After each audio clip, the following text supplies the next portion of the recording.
the Lord, my dear friends. We are on the 11th Sunday in Ordinary Times. And today in the Gospel, we see Jesus appointing the 12 apostles, saying that the harvest is plentiful, but the laborers are few. When we listen to this verse, that the laborers are few, we can understand the word laborer in two senses.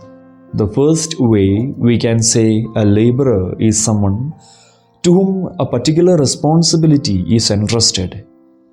He is called to do a certain labor.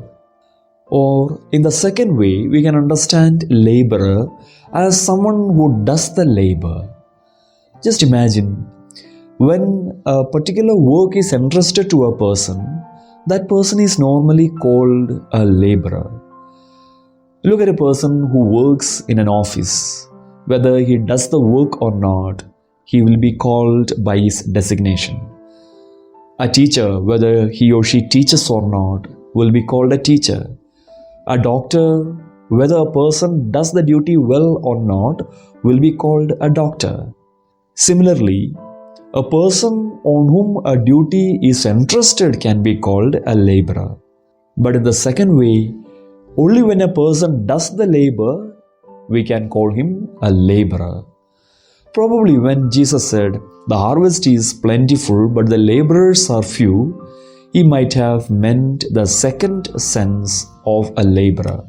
Because there are many on whom the duty is entrusted.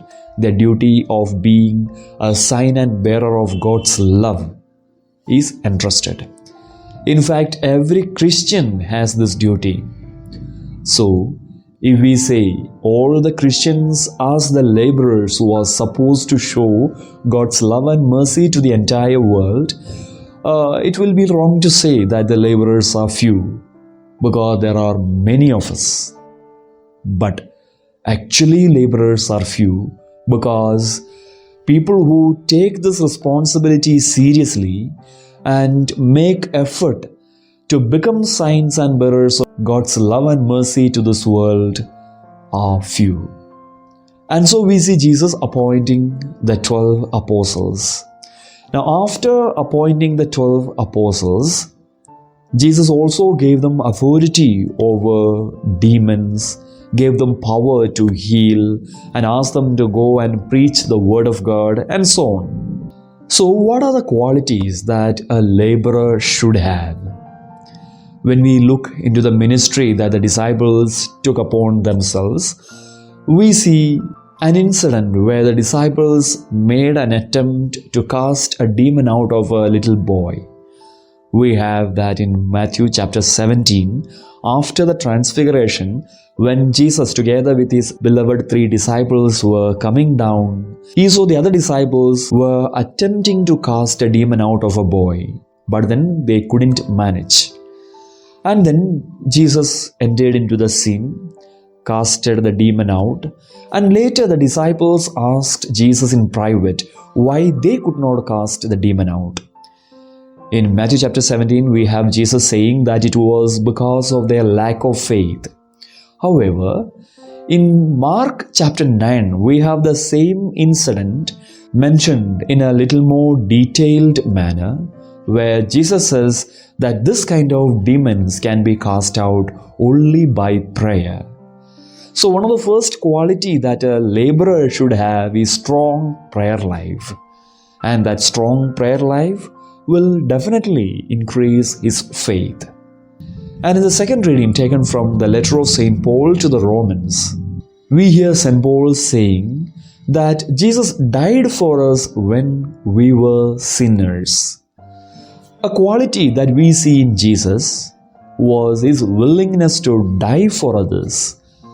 Not only just the death that he had on the cross at the end of his life, but we see this right through the public ministry of Jesus. He was willing to constantly die to himself. That's why we see that it was mentioned about Jesus. So many people were coming and going that he did not even have time to eat. Jesus was busy the whole day, and yet in the night when Nicodemus came to see him, he made time for him. Jesus was constantly willing to die to himself.